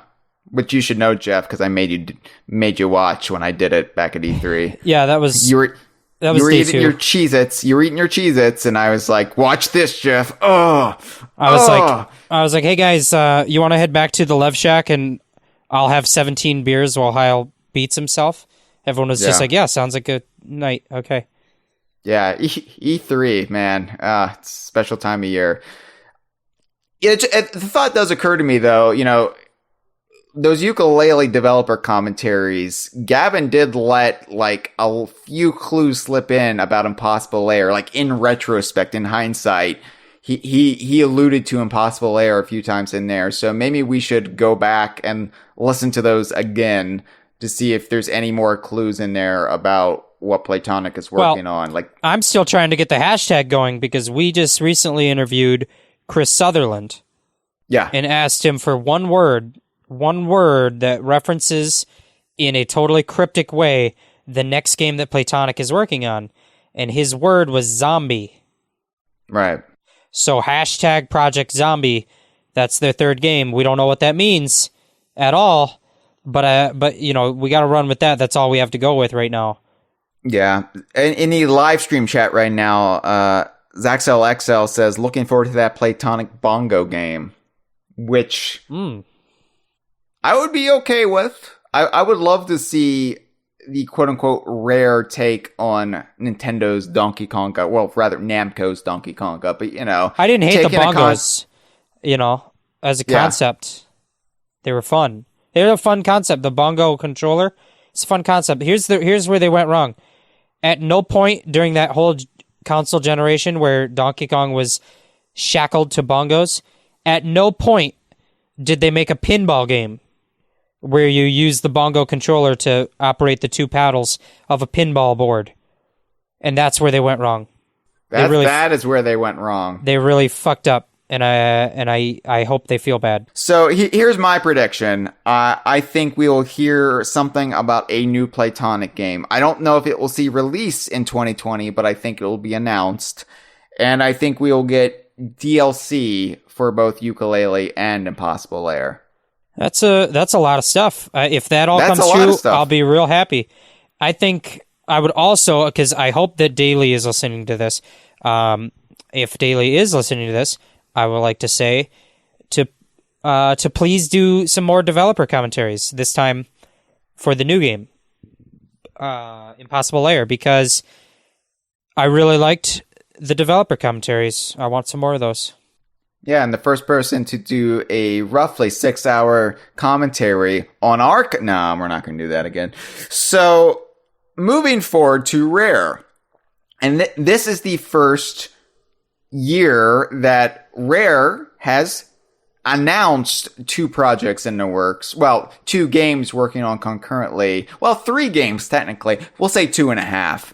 But with the announcement of Everwild this past autumn, we now have lots more to discuss about Rare. And, of course, we know the next Xbox, the Xbox, part of the Xbox Series X. I'm not really sure how this naming convention works, Jeff. I'm a little confused. I'm scared, and I need you to hold me and tell me it's going to be okay. It won't. We know the new Xbox is coming out this coming year. So the question is, will Everwild be ready for that? And I'm going to say right now, no, it's not. We will not see Everwild in 2020. I think that's a fair guess, given how little we've seen of it so far, and based on how early they revealed Sea of Thieves before that game was ready for launch. However, I'm not so confident that that's how it will play out exactly, because it's possible that they chose not to reveal it early, like they did Sea of Thieves. Sea of Thieves was revealed in 2015, didn't release until 2018. It's possible that we already know they've been working on this Everwild game for longer than just the past year. Right. It's been in development since like 2017 or so. So if that's the case, we might have just gotten a little tease, but it's much farther along than we know yet. Or it is more like the Sea of Thieves situation where we get a little tease and the game is still several years out. I would not be surprised if it went either way. Because it does seem like the project from the beginning has been kind of a next-gen project. Now, the question is it a launch title, or is it just in the launch year? Maybe a following year of the next-gen console. We'll see. Yeah, I would say 2021 at the earliest, and I also don't think they would release it too close to Halo. I think they would space it out. Not that it would necessarily be competing for the same players, but I think if the Xbox releases towards the end of the year, then we'll definitely we will see Everwild at the earliest sometime in 2021, probably towards the end of 2021. That's just my hunch. I don't have any inside information there. But we will probably definitely see Battletoads in 2020. Yeah, I would hope so. I think that game is pretty far along at this point. And we played it at E3. We liked it. We really liked it. It was very, very hard, especially the turbo tunnel. Bike turbo. Well, it wasn't really a tunnel so much. It was. But that's what it's called, right? The turbo tunnel. I mean, that's the vernacular. But I hate it because it's not actually a tunnel. It's just your own bikes, your own hover bikes. But yeah, that was very challenging. We made fools of ourselves there, but we did pretty well for the beat 'em up section, and it was very witty, very well written. The jokes made us laugh, and it was brimming with charm. And I feel like people need to give it a shot. People who don't, they're like, I don't like the new art style or whatever. Oh, it's still the same Battletoads. It's still got the same personality. They haven't really changed. They did exactly what I wanted them to do. Like, if I ever daydreamed about what a new Battletoads would do, I would think, give it the wacky, like, cartoon proportions of the arcade Battletoads, where, like, when you punch, your fist turns into a giant, shark or something, wacky stuff like that, like in the arcade Battletoads. Do another game like that, but do it with the gameplay style of the original Battletoads, where every level was kind of a different vignette of a new gameplay type, instead of all being a beat 'em up all the way throughout, which is what the arcade game was. We're going to get more gameplay variety like the original had, like the turbo tunnel sections and things like that. So it's a perfect marriage. I think it's going to be really good. I had a lot of fun playing it. Yeah, I'll definitely be buying that at launch. Sprinkles thinks it's going to be DKU. I still kind of don't think that's going to happen, but I think it has a chance. It has okay. Well, I mean, sure, everything has a chance. Well, someone asked age. Craig Duncan at E3. I remember that I can vividly remember watching the video interview, but I sadly cannot remember the source. So apologies that I'm not citing my source here. IGN. Apologies to the videographer, to the team, whatever. But I remember the interview. Somebody asked Craig Duncan if there would be like cameos of other rare properties or something along those lines, and he kind of slyly, coyly said nothing to share about it. So we'll see. I don't know. I think it has a chance that, because the thing is, the rare of today is pretty self-referential. It could end up being in the terms of like costumes or something, like, oh yeah, we've got a Banjo's backpack and shorts you can wear and put on your character, and that would in Rare's eyes, that would be like, yeah, it's a cameo, we're referencing Banjo, but it's not obviously what we as fans are looking for when we talk about a physical cameo appearance. But I don't know, maybe not. Yeah. I mean, who knows? Maybe Banjo and Kazooie would be playable characters in Battletoads. Wow, that would piss people off, wouldn't it? I could see just people losing their minds for no reason over that. Like, how dare they besmirch the good name of Banjo and Kazooie by putting them in Battletoads? But, just people just arbitrarily deciding, like they did with Conquer and Project Spark, that I don't like this because this means there's no new Banjo game in development, and But I hope they put Shovel Knight on it, because in Shovel Knight they did a Battletoads crossover. If you remember this, they did I remember it. Xbox exclusive. You could have a Battletoads themed thing in Shovel Knight, and so I would think it would be very cool to see Shovel Knight get the return favor and have Shovel Knight pop up in the Battletoads game. But Shovel Knight is kind of like, a whore? The village nickel whore who just has been in every game for a nickel. It's in every single game there is. But that's okay, because people like Shovel Knight, so they're not irritated that it's in every game. No, I mean, it's positive sex work, Good for Shovel Knight. It's Shovel Knight's body. In Shovel Knight's choice, he's owning it, man. So yeah, I can see. I think Shovel Knight will be in it now. You've sold me. You've convinced me. I now subscribe to your newsletter, Jeff. Congratulations. Hey. All right. Yeah, and then of course Sea of Thieves and the continual evolution there. And I don't really have anything to say here about Sea of Thieves. We're gonna see more content. We're gonna see more tall tales. The game is going to continue to grow. The narrative is going to continue to evolve. They definitely set the stage for the most recent Tall Tale. How that ended, I'm not going to spoil it here, but it definitely set the stage for what Sea of Thieves is going to be built around in 2020.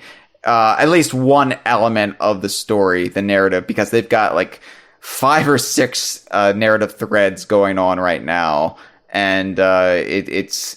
I'm not sure how they're all connected, or if they're connected, or if they're just all telling different stories. But we have numerous seeds being planted right now, or threads being woven, or something's. Either it's a garden or it's a quilt. I'm not really sure which, Jeff. There's multiple ships threading a path through the sea, and we don't know if they're going to the same destination or different ones. See, it's a ship metaphor now because the game's about ships. Oh, right. See, you said threading, and I thought the ships were in the quilt. It's a quilt about ships, because the game is about ships. Gotcha. Okay. So it's a nautical themed quilt. Yeah. There's a fish. Right. Yeah. Yeah. But obviously, like, we play Sea of Thieves every week. It's kind of like an appointment at this point. Like, oh, it's Saturday or Sunday. It's time to play Sea of Thieves. You play it way more than that, of course, but it's basically how I hang out with you and Cam. Yeah, and now we're about to start on the Sea of Thieves tabletop RPG, which would just be another new thing to try out. It'll be fun. So yeah, and I'm a pirate legend now, so that feels good. I've got my pirate now wears purple pants that signify that he's a legend. I got myself a pet. I got a pet parakeet. Yeah. Yeah, I'm so excited. Yeah. I love him. What's his name? What's her name, Jeff? It's a girl parakeet who I named Crola after the Pinata species from Viva Pinata. And in my copy of Viva Pinata Trouble in Paradise, I have a Crola species, which I have named Parakeet. So I have a parakeet named Crola. I have a Crola named Parakeet. They're both dressed up as pirates. It's wonderful. Everyone's happy. The weird thing is, Jeff, you did that back in 2008, not even knowing you would have the opportunity to pay it forward. Yeah, I've just been saving onto this Crola named Parakeet, now never realizing that someday I would have a parakeet named Crola. It's just, it come full circle. It rhymes. It's poetry. It's like a Star Wars quilt. It's like a ship quilt. It's like carrots in the garden. What? It's like a diamond in the rough. It's like a hobo eating a pie off your windowsill. Yeah. It's like it's the feeling you get when you check your windowsill and the pie is gone. What? It's all of that. It's all at the same time. You feel it all. It's like a rush. Now, Rare is also Battletoads an example that they're working with Delilah to like bring back an old IP. The question is, are they going to be doing this with any other studios for any other IPs? I mean, the answer is yes, they will. But the question is, what's the next IP and when will we see it? Will we see any more in 2020? Will any be announced? I think probably not. I think there's a chance. And there's a chance. Here's the thing. Everybody's thinking Banjo-Kazooie. And I think if a Banjo-Kazooie game does get off the ground, we're not going to hear about it this year. They might be starting work. Somebody might come in with a pitch. Craig Duncan, we got a great pitch for a Banjo-Kazooie game. And that pitch is, we make it, and you let us. And they're chomping a cigar, of course. That's what that voice was. That's their mouth. Cigar chomp. Basically, providing fellatio to a big, fat, what they called a stogie back in the day. I don't know what that means. I may make it means a cigar. It might be racist. It might be a racist term. I don't know. It's an old timey term. It's what they said on I Love Lucy, I think. But they might have done that, but we won't hear about it. I don't think. Like, we definitely won't hear anything about it at E3. Like I would say, like, for revivals go, we would hear about Perfect Dark before we would hear about Banjo. Well, I'll just put it out this way. For anyone who doesn't quite understand this yet, this is where we are at. Rare, internally, does not have the interest to do a new Banjo. At least, I mean, not to say there's no individuals within the company that have the interest, but I just mean in terms of if a project is going to get off the ground, it's probably not going to come internally at all. Right. If a new Banjo or a new game from... The thing is, they're working on two really big games already, so you have to assume they're not working on anything else entirely internally, right? They have Sea of Thieves and Everwild. So that is done. We know that's what they're working on. Now, if there was going to be a new IP from another company, the way you have to think about it is that if another company comes along with a strong passion and desire to tackle a Rare IP, and they approach Rare, not the other way around, because I don't think Rare has the interest to go the other way around. They approach Rare with a pitch, and Rare decides they're the right people for the job. That is the only way it's going to happen. Rare is not shopping around looking for someone to make Banjo or Perfect Dark or whatever. Rare is content making their own new IPs, which are, really lucrative, important steps forward for the company. They've always made new IPs. As long as they've existed, they've always been working on the next big thing. But you just have to think about it like that, is that if something is going to happen, it's going to be somebody else comes along at the right time with the right pitch, and they are the right people, and it just works out. And that's just kind of politics. That's just how that goes. And you got to just have your fingers crossed. I don't necessarily ever think it's likely in any particular given year that it will happen this year, but you never know. It's one of those things that will come out of nowhere. The thing is, the iron, as they say, is hot. So I think other studios might look at the reception of Banjo and Kazooie and Smash and be like, yes, I want in on this money train. I want to roll around in it. And so that would be why this would be the time for that to happen. I did an episode last season about Banjo 3E, and I said, I really feel like Rare should make it internally. I think I've evolved my views on that at this point. I think seeing the way they're helping shepherd Battletoads, it kind of calms my fears, because Battletoads, the next Battletoads game, being developed by Delilah, but with some oversight by Rare. It's co-developed.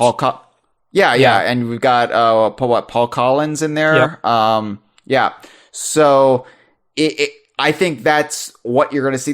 You're not going to see any more Young Conquer scenarios where it's just Microsoft takes the IP and Rare has very little involvement. And you're going to have more oversight than you even had with Project Sparks, Conker's Big Reunion.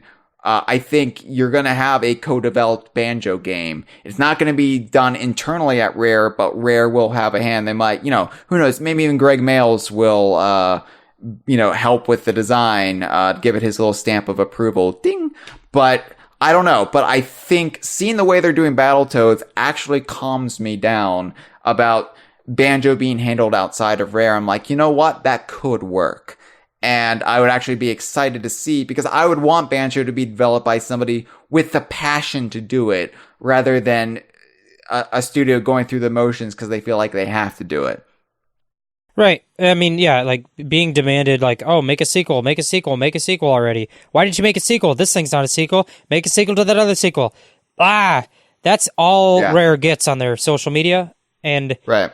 We're not talking about, a bunch of people who don't care about Banjo. Greg Mails is still their creative director there. He's the father of Banjo. But if you didn't let him make what he wanted to make, we never would have even had Banjo. He's the guy who did Donkey Kong Country, and they stepped away from Donkey Kong Country to do Banjo. And now, and currently they're working on, they've got Sea of Thieves, they've got Everwild. They've never been stuck doing the same thing forever. And I think that you don't want to make them do it, because they wouldn't have their heart in it. You want them to make the game they want to make. And then if another studio really wants to make a Banjo, and if it's the right fit, and you can have Rare oversee it and make sure that it's within the tone and the branding and the kind of they're keeping with the spirit of Banjo, they can oversee it in that way, then that is the perfect marriage. That's the kind of the butter zone that you want to see. That's the fume from the pie that gets you floating, Definitely. Absolutely. Yeah. That's a very, very eloquent way of putting it, Jeff. Yeah. And that's the thing, Greg Mails, nuts and bolts being the exception, he's always been somebody who's done a game, done the sequel to the game and moved on. And like I always say, like, we got our perception skewed because there was a Donkey Kong Country 3, but everybody forgets, well, not everybody, but a lot of people out there forget that wasn't done by the same team. Yes, it was Rare, but it was a different team at Rare. And, you know, then you had Nuts and Bolts, which was very divisive, but it was a completely different kind of game. And that's how we got a third game out of essentially, you know, the team. So, this is the way Rare's always operated. And as much as we want a new Banjo game, we will get a new Banjo game eventually. But it's going to be on those terms. And it's just a matter of time and patience now. We got Banjo-Kazooie and Smash. Please, please, please enjoy that while you can. I mean, you're going to be continually enjoying it. It's not like they're going to be removed from Smash Ultimate or anything, but like, savor it for as long as you can, because that's a big deal. And yeah, don't let that become numb. You know, Banjo and Smash is still today an amazing, incredible news story, even though it's 6 months old of news. Yeah, I mean, that is still, I think that should be enough to tide people over for a good long while. And I know it's not, and I know we always, as a fandom, and any fandom is like this, they're like, oh yes, we got this thing, what's next? And I'm just saying, like, everybody should just slow down and enjoy what we got, because we got a lot of good stuff right now in the fandom, even like specifically Banjo and Kazooie related stuff. So breathe. We're not going to see Banjo-Kazooie in 2020. That's my prediction. But I think it won't be as long of a wait as everybody thinks, so long as you understand the terms of how we're going to get them eventually. Speaking of Smash, though, Jeff, we still don't have the 5th fighter for the initial Fighters Pass. And that's kind of surprising. I thought we would have had that announced by now.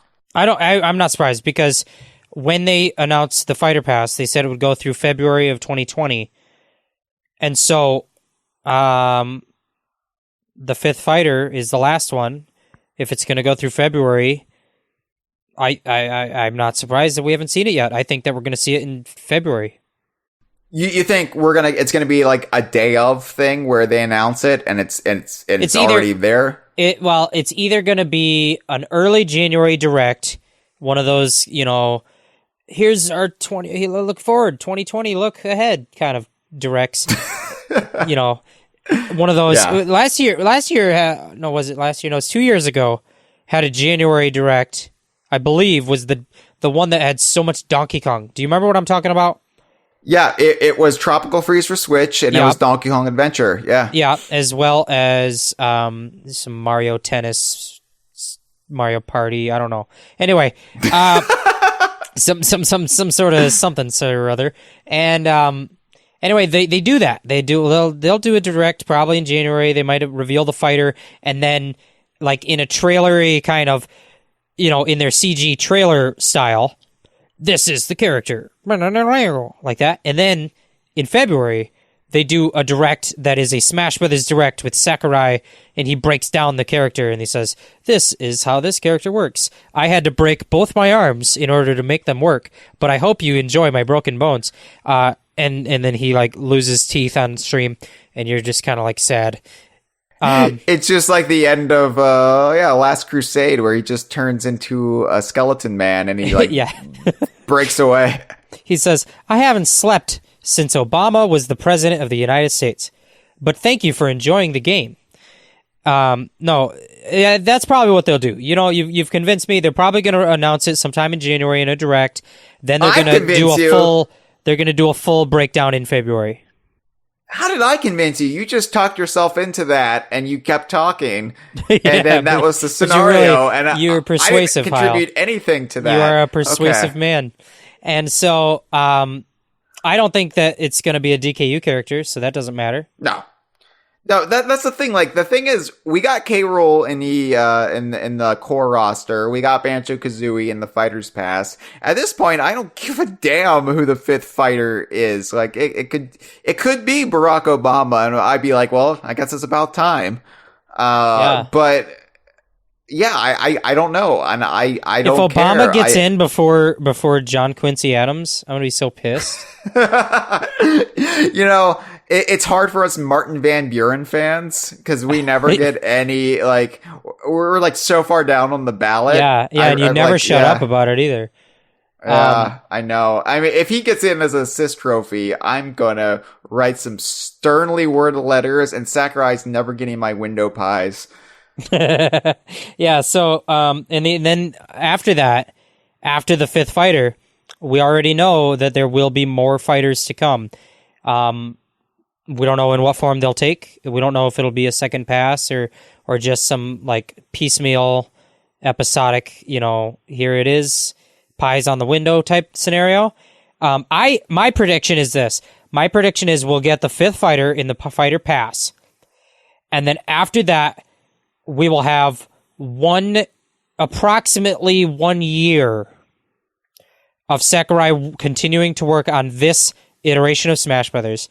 And in that year, there will not be a specific fighter pass with 5 exact characters, and every one of them comes with a stage and music, etc. Like the way they've done it, very organized in this first pass.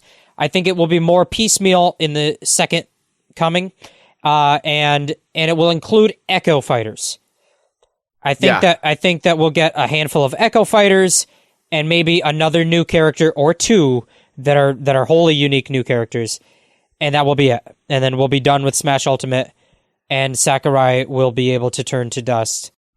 It's been a long time coming. He deserves it. He deserves to be in an urn at this point. He can have his long rest, and good for him. He's just younger and younger, Jeff. Like, I remember, like, he was basically in an iron lung at the end of Smash 4, and his body regenerated, and he's now in his early 20s. What's going to happen is he's going to be, like, he's Benjamin Bunning himself. He's going to be in the womb before too long, and then he won't be able to do it anymore. But for now, like, I think his teenage years will provide some good content for us. I don't really know what we'll get out of the second wave. I do think it will be more low key. It'll be more in-house Nintendo characters. You know, there might be a third party mixed in there if there's any like late deals being made. But I know a lot of Donkey Kong fans really want Dixie. So do I. I don't know if that would be in the cards or if it's going to be more Sakurai's whims, like what's on Sakurai's bucket list, his leaky list, as far as like what characters he still wants to get in Smash. I would say don't raise your expectations either way and be happy with what we've got, because we got way more than, you know, we could have bargained for when Smash Ultimate was announced. But, yeah, I mean, there's a chance. I would say 40-60, that Dixie will be in the game. So I don't know. That's more than I give it less than a 10%. So you're okay. Pretty optimistic. I think she would be an echo of Diddy, though. That's a thing. So I think there are odds for her, maybe even Funky being an echo of Donkey Kong. But if there are lots more echo fighters, I would say that's their best shot of getting in. Yeah. All right. Cool. Yeah. Conker has no shot, I'm sorry to say. Yeah. I know. Out. There's a Twitter account. There's a campaign. It's like, guys, sorry, it's not going to happen. It's not going to happen. No, there's no, Conker has no shot. Like, it's a squirrel that pees. Like, no, it's not. It's not gonna happen. To bring it back to Cheers, as I always like to do, Banjo-Kazooie is the Frasier of Donkey Kong. Big deal. Conker, as much as it's adored, it's the Tortellis of Donkey Kong. It's nobody outside of us is gonna care. So. But what about a new Donkey Kong? Sorry, game? I am Gibbon is like upset right now. I'm sure. I'm sure. Yeah. Yeah. You personally attacked him, but the one thing we haven't talked about is the Donkey Kong series. Yeah, we haven't. Well, we did talk about it quite a bit at the beginning, but now it's the end. It's the end of the episode, so let's talk about Donkey Kong. Let's talk about Donkey Kong on the Kongversation. We have to do this. Now I know how Greg Males feels when everybody wants him to make a banjo game. Why you gotta be? Why's that gotta be the way you are? Why is this the reaction? Just talk about Donkey Kong. It's what we're paid to do. Jeff, what we get paid to do. Jeff, you've given me a hankering for pie, and that's why I'm all hangry now. You know, I want the whole pie. thing, all of it from before, it was an elaborate bluff. I don't even like pie. What the fuck is wrong with you, I don't a like good pie. Fruit pie? I don't like pie. A good berry pie? I don't like the crust of the pie, and I don't like chunks. Like there's fruit in it, but there's like sometimes it's chunky. I don't like the texture, the consistency of pie. It's fine. And the thing is, I don't hate pie. What about a nice creamy pie? Like, what about the banana cream pies? A banana cream pie is good. Okay, but for me, it's all about textures. I'm a texture kind of guy. Yeah. I'm a nosmic. I don't have a sense of smell. I'm really into textures. Yeah, I know. I'm a texture guy. I like the thing is, I have to have a crunch. Anything that's mushy, I need a crunch to supplement it, or else I'm out. Yeah. But pie is the exception because I like the mush of pie. Well, here's my problem with the thing with the pie. Yeah. Is I don't really mind if some kind of drifter steals the pie from the windowsill. What bothers me is that he was drawn to the pie by his sense of smell, and I don't have that. And that's a personal insult. And that's an affront. If I was drifting through the town, I would not know which house to stop at to steal a pie. And for that reason, I resent homeless people for their ability to smell pies. I couldn't survive on the streets because I can't smell pies. I can't smell gas leaks or anything. Like I would be done. I would not survive on my own. Here's my question, Jeff, and then we'll move on to Donkey Kong. Since you don't have a sense of smell, can you still be carried away and float by wafts of pie? I've never had it happen.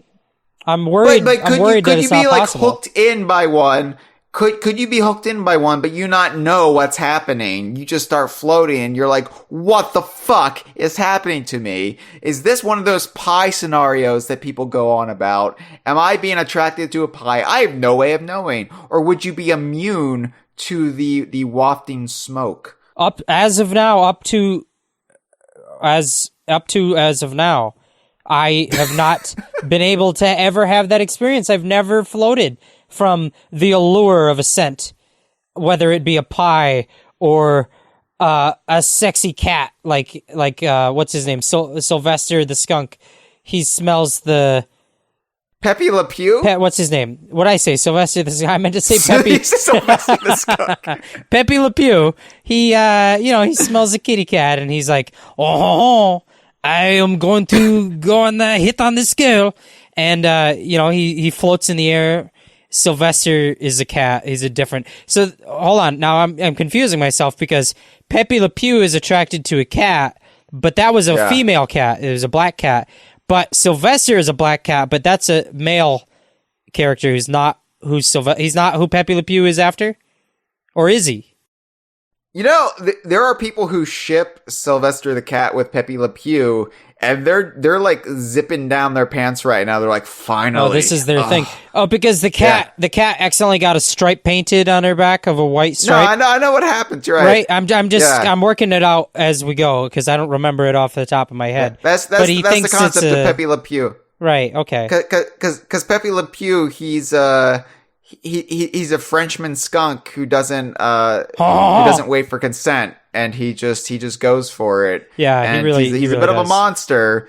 He's one of those problematic. Is he a Looney Tunes? Yeah, he's a Looney Tunes character, right? Yeah, from Looney Tunes. Yeah, he's like one of those problematic ones, like Speedy the Gonzales. So I do think that we will see a Donkey Kong game sooner rather than later. Yeah. So here is what I believe. Here's what I think. Here is what I've been led to think and believe.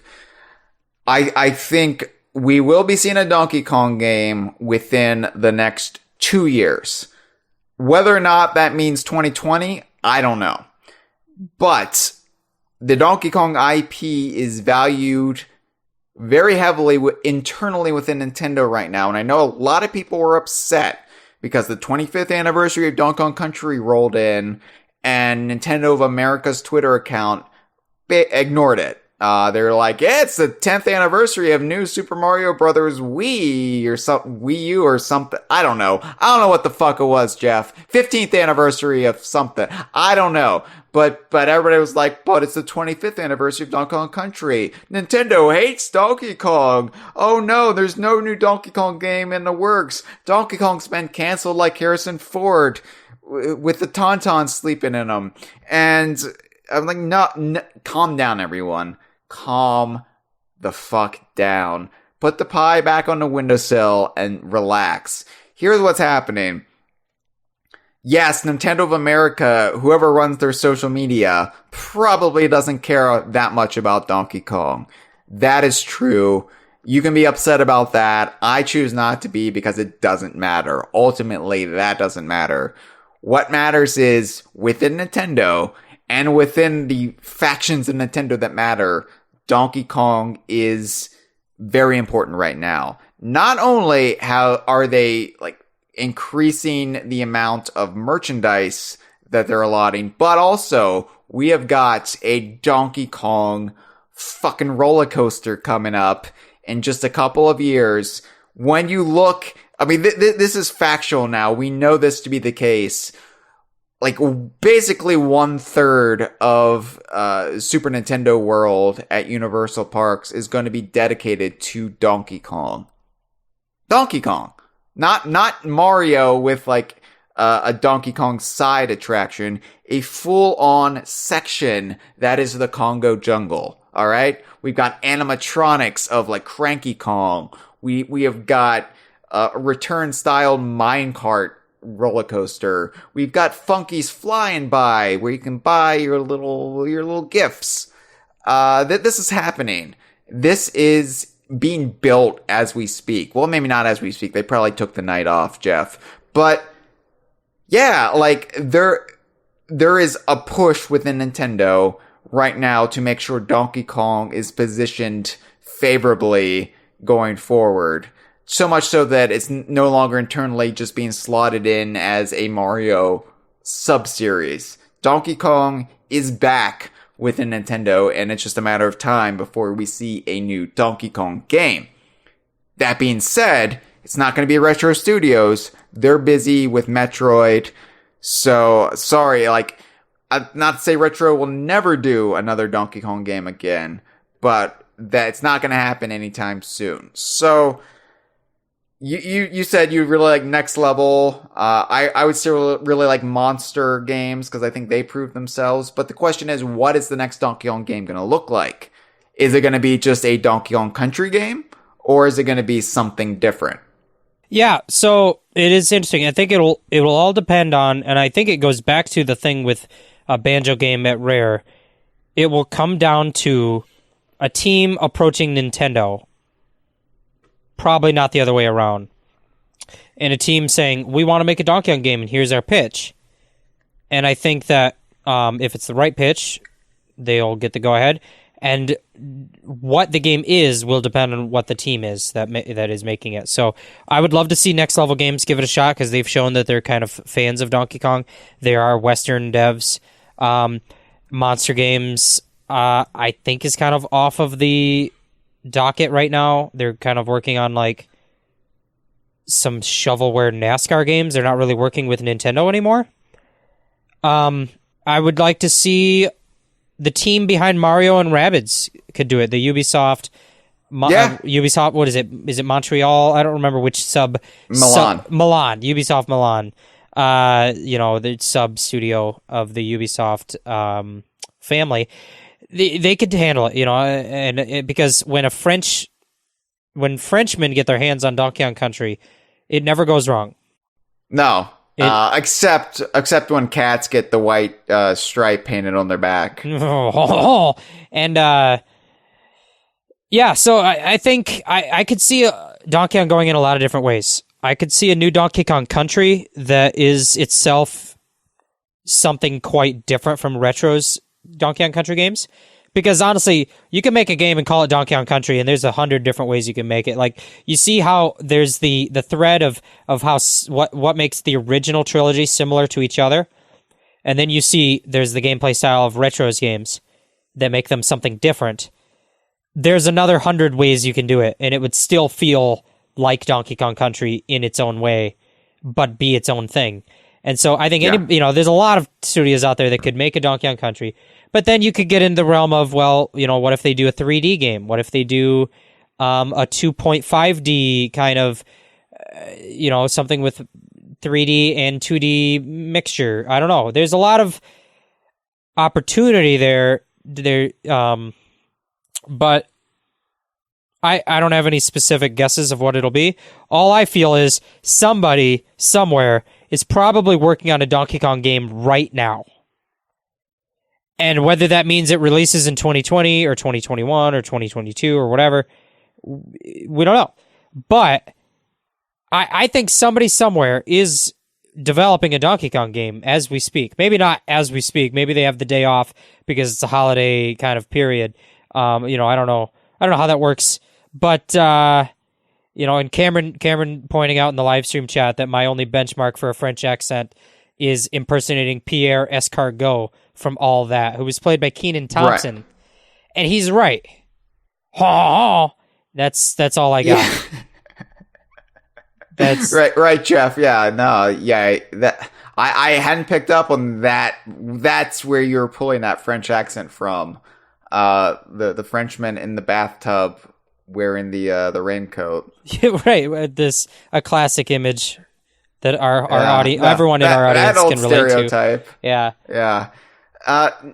Here's the thing. I don't think Kevin Boulder's suggestion that Nintendo EPD develop a Donkey Kong game is entirely out of question. You said the only thing they've done is Super Mario games. Well, no, they I mean, EPD, it's a big division within Nintendo. I mean, they're doing Breath of the Wild sequel. They're doing they've done I thought you Mario were referring Kart 8 to the Deluxe. Team behind Odyssey. No, like You're EPD, referring to yeah. the whole thing. Right. Okay. Yeah, I mean, they do Zelda, they do Animal Crossing, Splatoon. It's massive, and I could see like this push being okay. So we want Donkey Kong to be important at Nintendo again. Let's just do it ourselves. Let's not have a Western studio under our purview do it. Let's not wait until somebody else comes along, like Ubisoft, or let's not just put them in Skylanders. Let's actually handle it ourselves. And I could definitely see that. And the thing is, it would be different this time around than a Jungle Beat would be, because now I don't think you would have that fear of we've got to do something different with Donkey Kong. This is going to be quite a different Donkey Kong game. I think Odyssey showed there's a lot of love at Nintendo EPD for those rare properties. New Donk City had so many homages and tributes, and I think this newer, younger generation that's coming up at Nintendo really loves what Rare did and what Rare brought to the Donkey Kong series. And obviously Nintendo knows how valued those characters are now after the Smash Ballot, after K. Rool. So I think I wouldn't have any fears about them handling it. That would almost be my preferred version of events. I would love to see what they could bring to Donkey Kong in 2020 or 2021. So I'm not saying it's going to happen, but I'm saying, yeah, all right. I want Donkey Kong to be important again. I want Donkey Kong to be valued and respected. The easiest way to do that would be if Nintendo EPD handled it themselves. That's true. I think my only reservations, they all come back to the idea of, certain people in the company and certain aspects of the culture of the company within like first party Nintendo have an idea of like respecting other people's characters by not using them. A sort of, they're not going to load the game down with characters that we all like know and love, and like, Wrinkly Kong and Swanky Kong and Chunky and Tiny and Lanky and like the like other characters and other animal buddies and other stuff. If there's not like a gameplay purpose for them, I just get this worry that they won't want to really dive deep into what Rare created, and not in a like disrespectful way, but in their own way of being respectful and wanting to create their own substitutes for those things because that's how they think of being respectful. Is like we don't use those characters. We'll make our own characters out of reverence for them because that's not our characters, kind of thing. And we see that in Nintendo. Like that's the same reason that the Mario Kart team doesn't load Mario Kart with a bunch of spin-off characters from the Mario RPGs and stuff, because it's like, well, those are the RPG team's characters. We don't touch those characters. The Wario, all this other stuff. I know. I see your point, but also I think Donkey Kong is a unique case in that the people who made these characters are no longer developing Donkey Kong games. It's not like it's... And I mean, it's not that unique, because like, it depends how far back you're alluding to with the RPG characters, because if you mean like Geno and Mallow and the rest, well, that would be a different case. That would be more similar to our own situation, but minus the weird legal issues still involving those characters. But I think K. Rool in Smash is a game changer, and I think the new Donkey Kong game would definitely have K. Rool in it. I don't think there's any question now. Like, I will eat my own shit, Jeff. My own decade-spanning poo. Yeah, I will do it if K. Rool's not in the next Donkey Kong game, because there's no reason why he wouldn't be at this point, right? The Kingmaker has spoken. Smash has spoken. Not Smash the Caller, who is at the Congo Bongo Festival of Lights as we speak, but Smash Ultimate has made K. Rool a vitally important Donkey Kong character, arguably the third most important Donkey Kong character after Donkey and Diddy. So K. Rool is around now. Like, we're gonna get sick of K. Rool at a certain point, but I see your fear, and I think it's going to be a give and take. We're going to see more returning characters than we did in the retro games, but we still will see new characters. And we were like, oh, they should have used Squitter there. Why'd they invent Spider Guy? Why did they invent Sprinkles the Spider when they could have used Squitter? And, there might be some of that, but you know what? We're going to get that no matter what. No matter who develops Donkey Kong, we're going to get some of that. That's just the situation we're in. But I'll take what we can get, So, and I love the retro games, even though they had like a almost criminal lack of references to Donkey Kong Country when they referenced, things like King of Kong even, but they couldn't reference, fucking Donkey Kong Country 2. Whatever, I'm over it. But yeah, I think the situation isn't the same situation we were in back in the Jungle Beat era. And there is a younger crop of people at Nintendo who love these games and want to play with the characters, want to play with that world. So either way, we're in a much better position than we were back then. All right. Well. All right. This episode is like a pie on a windowsill now, isn't it? In that it's gone? It's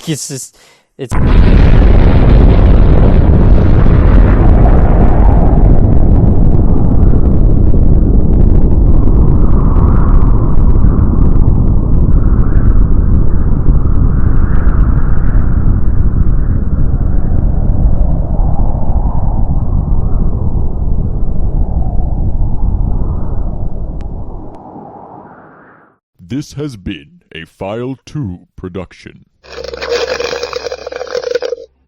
Que rico.